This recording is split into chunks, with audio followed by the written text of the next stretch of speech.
Chicago Blackhawks versus Tampa Bay Lightning. The Tampa Bay Lightning will look to end their early season struggles when they return home to face the surging Chicago Blackhawks in a cross-conference matchup at Benchmark International Arena. Chicago, 3-2-2, sits mid-pack in the Central Division with 8 points, showing steady growth behind a young core led by Frank Nazar and Connor Bedard. Tampa Bay, 1-3-2, meanwhile languishes at the bottom of the Atlantic Division, still searching for rhythm after a string of one-goal losses. For the Lightning, this game represents an early gut check. For the Blackhawks, it's a chance to prove their rebuild is turning the corner. In net, the goaltending comparison tells a clear story of form versus pedigree. Chicago's Arvid Soderblom and Petr Mrazek's rotation has leaned lately on Soderblom, who owns a 3.46 goals against average and .881 save percentage through 3 starts, while S. Knight has been steadier at 2.10 GAA and .937 SV percent. On the Lightning side, former Vezina winner Andrei Vasilevsky, 0-2-2, 3.50 GAA, .886 SV percent, hasn't looked his usual dominant self, though backup Jonas Johansson has been respectable with a 3.06 GAA and .906 SV percent. Tampa's defensive lapses in front of Vasilevsky, especially during penalty kills, have made every mistake costly, while Chicago's goaltending tandem has benefited from stronger team defense and quicker breakouts.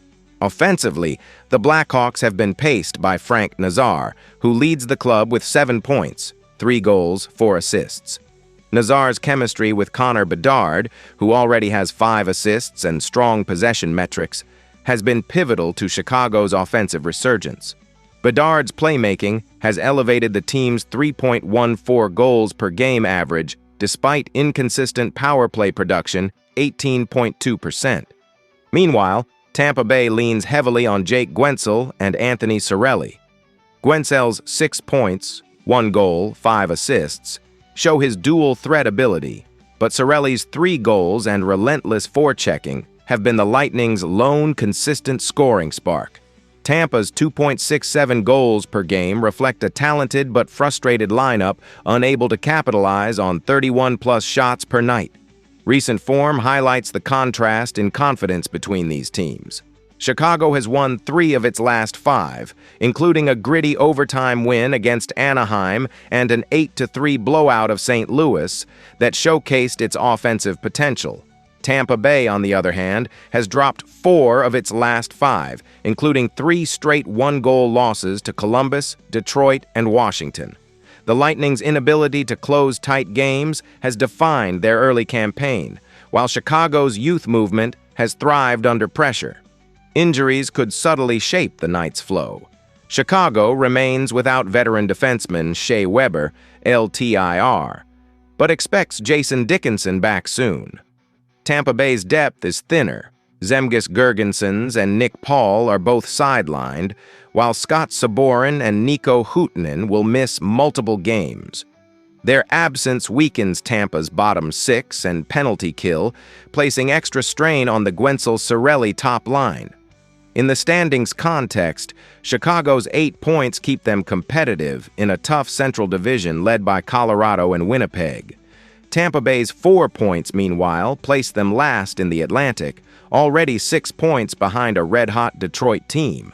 For a franchise accustomed to contention, every game now carries early playoff implications. The X factors loom large. For Chicago, it's the continued growth of Bedard's line and whether Soderblom can maintain composure against Tampa's high-volume shooting.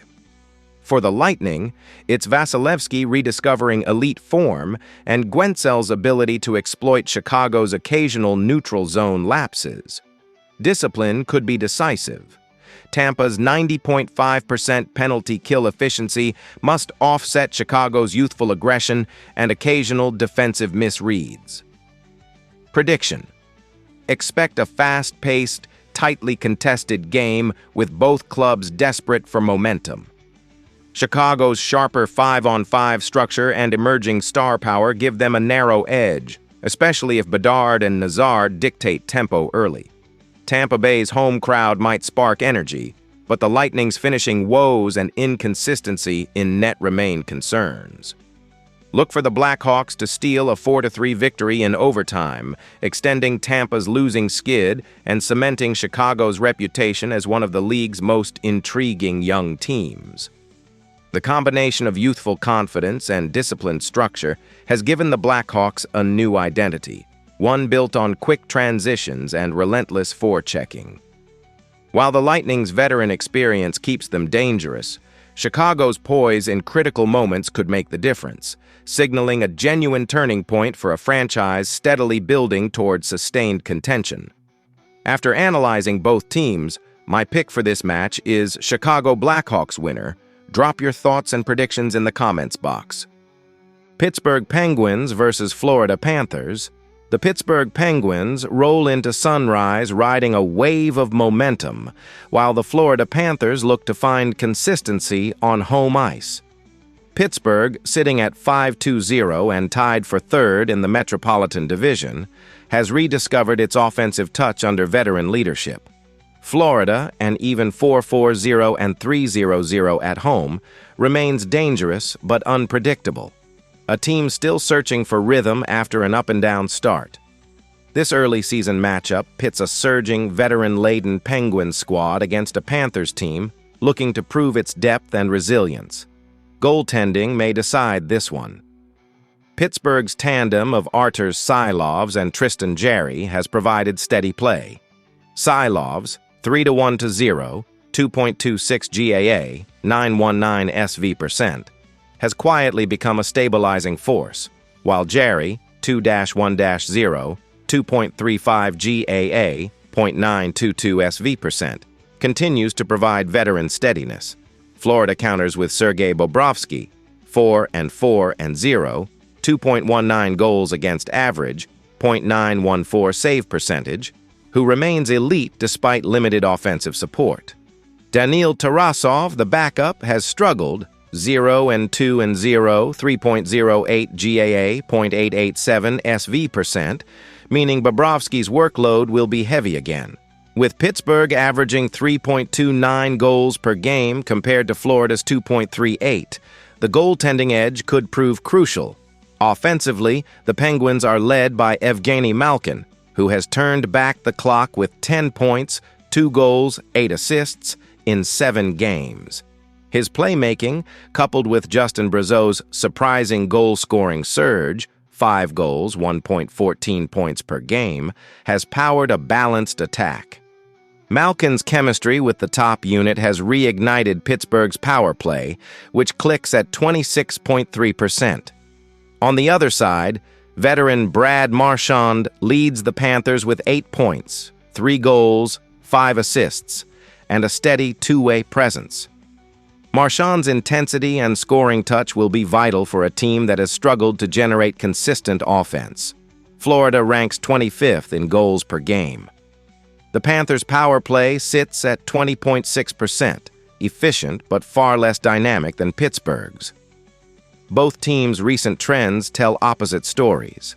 Pittsburgh has won 3 straight, outscoring opponents 12-3 over that span, including decisive victories over Vancouver, 5-1, San Jose, 3-0, and Los Angeles, 4-2. Their defense has tightened considerably after a rocky start, holding opponents to just 2.29 goals per game. Florida, meanwhile, snapped a 3-game losing skid with a 4-3 win at Boston, but previously fell to Buffalo, New Jersey, and Detroit by a combined score of 10-3. Despite being winless on the road before Boston, the Panthers have been perfect at home, an edge they'll try to maintain against the Penguins' 3-1 road mark. In the standings, this game carries early implications. The Penguins trail division leaders New Jersey and Carolina by just 1 point, meaning a win could vault them into a share of first place in the Metropolitan. For Florida, locked in a crowded Atlantic division behind Detroit and Montreal, a win could stabilize their mid-tier position and reassert their playoff credentials after an uneven first 2 weeks. Injuries could loom large. Pittsburgh remains without key forwards Bill Zonin, out until October. 27, Tanner Howe, long-term January, 24, and Rutger McGroarty, out until October. 25, defenseman Jack St. Ivany, IR, and Kevin Hayes, IR, further thin the lineup. Florida's injury list is even more daunting. Dmitry Kulikov, out until March. Matthew Tkachuk, December. 15, Thomas Nosek and Alexander Barkov, April, are all unavailable. Missing Barkov and Tkachuk removes two pillars of Florida's offense, forcing depth players to step up. The X factors tilt toward Pittsburgh. Malkin's line has been dominant, controlling possession and generating consistent high-danger looks, while Brazeau's finishing touch adds an unexpected scoring layer that gives the Penguins valuable secondary depth. Sylov's calm presence in net could frustrate a depleted Florida offense that depends heavily on Marchand and Carter Verhaeghe to drive production, particularly on the rush. However, Florida's special teams could be a wild card. The Panthers' penalty kill, 82.8%, has quietly outperformed Pittsburgh's 81.8%. And their heavy physical style at Amarant Bank Arena could disrupt Pittsburgh's tempo. If Florida can draw penalties and establish early zone pressure, they might be able to neutralize Pittsburgh's skill advantage and swing momentum in front of their home crowd. Prediction: Pittsburgh enters with form, confidence, and superior depth, while Florida's home ice comfort and Bobrovsky's steadiness keep them competitive. Expect a tight contest early, but Pittsburgh's offensive depth and puck control should wear down the undermanned Panthers. Projection: Penguins 4, Panthers 2. Win probability: Pittsburgh 64%, Florida 36%. Unless Bobrovsky steals one, the Penguins' win streak likely extends to 4. After analyzing both teams, my pick for this match is Pittsburgh Penguins winner. Drop your thoughts and predictions in the comments box. Utah Mammoth versus St. Louis Blues. The Utah Mammoth ride a 4-game win streak into St. Louis for a Central Division showdown against the Blues, setting up a compelling early season battle between a surging contender and a team searching for rhythm. Utah enters at 5-2-0, sitting third in the division behind Colorado and Winnipeg, while the Blues hold a 3-2-1 record, fighting to keep pace after an uneven start.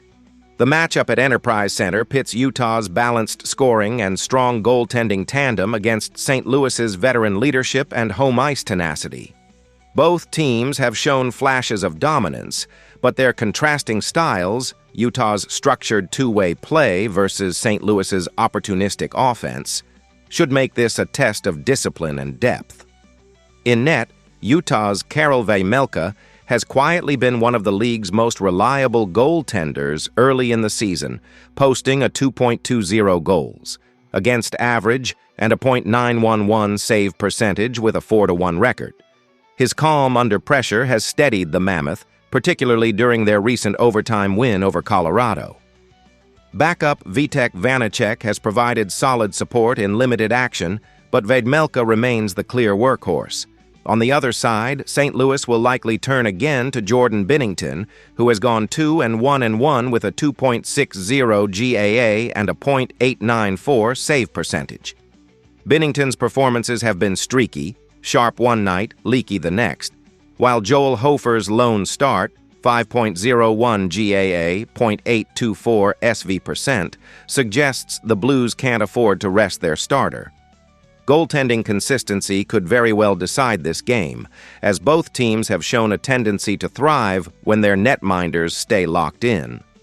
Offensively, Utah has been powered by the playmaking of Nick Schmaltz, who leads the team with 10 points, 4 goals, 6 assists.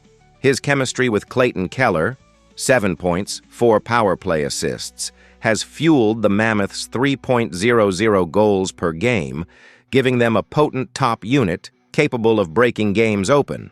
Utah's scoring depth has also improved, with secondary contributions helping them outshoot opponents 29.1 to 23.4 on average. For the Blues, Jake Neighbors has emerged as a breakout performer, pacing the offense with 5 points, 4 goals, 1 assist, while Pavel Buchnevich continues to anchor the attack with 4 assists and steady play on the power play. St. Louis is averaging 2.67 goals per game, and while their power play, 18.8%, has been marginally better than Utah's, 14.8%, they've struggled at even strength, especially when their top line isn't clicking. Both teams enter Thursday on contrasting trends. The Mammoth have won 4 straight, defeating Boston, San Jose, Calgary, and Colorado in convincing fashion. Their offense has scored at least 3 goals in each win, and their defensive structure, anchored by a 2.29 team GAA, has been airtight. St. Louis, meanwhile, has alternated wins and losses over its last 5, dropping a 2-1 overtime heartbreaker to the Kings after a dominant 3-1 victory against Dallas. Their inconsistency stems from defensive lapses, particularly in their 8-3 collapse against Chicago. Still, their home record, 2-1-1, suggests they can elevate their game in front of their fans. Injuries could also shape the evening. Utah remains without Sean Dursey and Anson Thornton, while Jack McBain is listed day-to-day. Those absences test their blue line depth, but haven't derailed their momentum thanks to smart defensive rotations. The Blues will miss Alexei Toropchenko and Oskar Sundqvist, while Zach Dean and Milan Lucic are also sidelined. That leaves their bottom 6 short on physicality and forechecking, forcing heavier reliance on Buchnevich and neighbors for offensive spark. Within the Central Division, the stakes are tangible. Colorado and Winnipeg sit just ahead with 12 and 10 points respectively, meaning Utah could vault into a tie for second with another victory. For the Blues, a win would keep them in striking distance of the playoff mix and stave off pressure from surging Chicago and Minnesota. Early though it may be, these divisional points loom large in what promises to be a tightly contested race for postseason positioning. 2 key factors could shape this matchup: goaltending and special teams. If Melka stays sharp, Utah gains the edge, but St. Louis's stronger penalty kill, 77.8%, could tilt momentum their way. Lastly, discipline. Utah averages nearly twice as many penalty minutes per game, 11.4 to 7.7, a potential Achilles heel against a team that capitalizes on mistakes. Prediction: Utah's recent surge, defensive discipline, and superior goaltending give them the upper hand in what should be a tight physical battle. Expect a lower scoring affair decided by third-period execution. Utah Mammoth 3, St. Louis Blues 2, OT, with Nick Schmaltz extending his hot streak and Melka stealing the spotlight once again.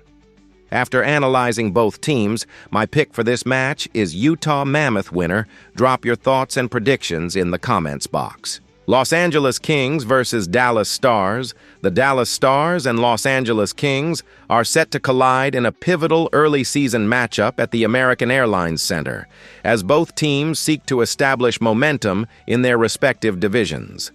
Dallas enters at 3-3-0, positioned 6th in the Central Division, while Los Angeles stands at 2-3-2, sitting 6th in the Pacific. For the Kings, this game represents a chance to stabilize after a rough stretch of close losses. For the Stars, it's about rebounding from a humbling home defeat and regaining offensive rhythm on home ice. Both teams boast explosive top lines, but have been hampered by inconsistent goaltending and key injuries that could shape the outcome of this interconference duel. Goaltending will be the defining storyline. The Kings are splitting duties between Darcy Kuemper, 1-2-1, 3.35 GAA, .883 SV%, and Anton Forsberg, 1-1-0, 3.89 GAA, .880 SV%, both of whom have struggled to provide the kind of steady net presence needed to support LA's offense-first identity. Kuemper's veteran experience could earn him the start, but his save percentage reflects a team giving up too many quality chances. On the other side, Dallas is likely to roll with Jake Oettinger, 3-2-0, 2.95 GAA, .896 SV%, who remains a stabilizing force despite the Stars' uneven start. Oettinger has faced heavy shot volume, but continues to give Dallas a chance in nearly every game. Backup Casey DeSmith, 0-1 0, 5.15 GAA, .888 SV%, will remain on standby, though his numbers underline how crucial Oettinger's workload has become. The goaltending edge clearly leans toward Dallas, particularly given the Kings' recent habit of surrendering third-period goals. Offensively, both teams feature star power capable of taking over any contest. For Los Angeles, winger Adrian Kempe leads with 9 points, 3 goals, 6 assists, and has been the Kings' most reliable scoring engine, driving play with his elite speed and puck protection. Kevin Fiala adds another layer of creativity with 7 points, 4 goals, 3 assists, giving LA a potent 1-2 punch on the wings. Yet beyond their top line, the Kings' secondary scoring has dried up, leaving them overly reliant on Kempe's line to generate offense. The Stars, meanwhile, boast a balanced attack anchored by Mikko Rantanen with 7 points, 3 goals, 4 assists, and Wyatt Johnston, who's off to a strong start with 4 goals.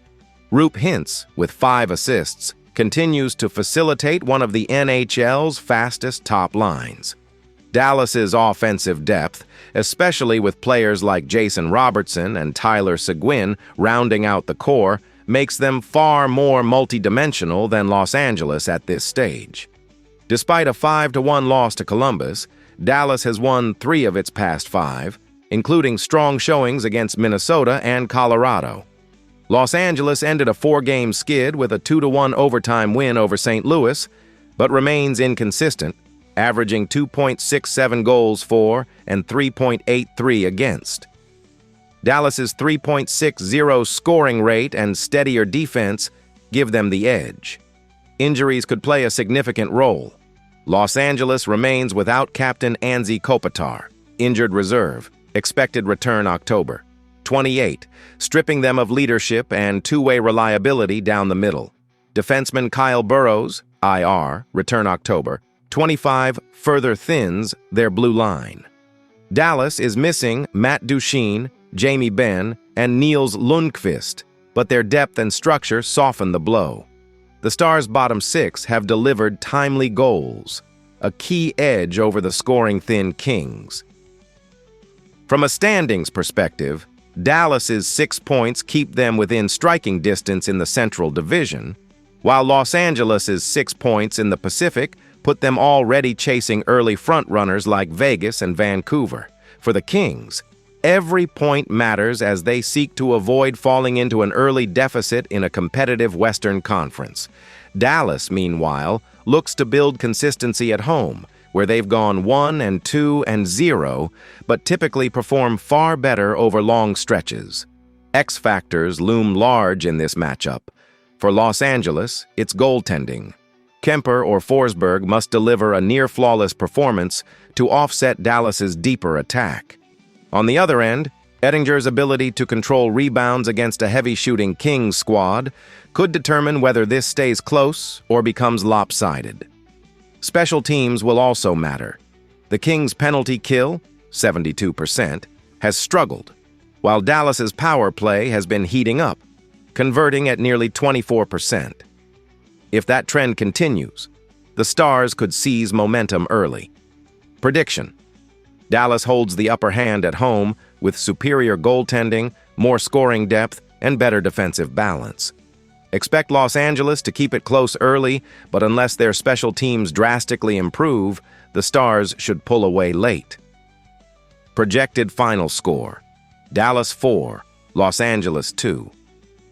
After analyzing both teams, my pick for this match is Dallas Stars winner. Drop your thoughts and predictions in the comments box.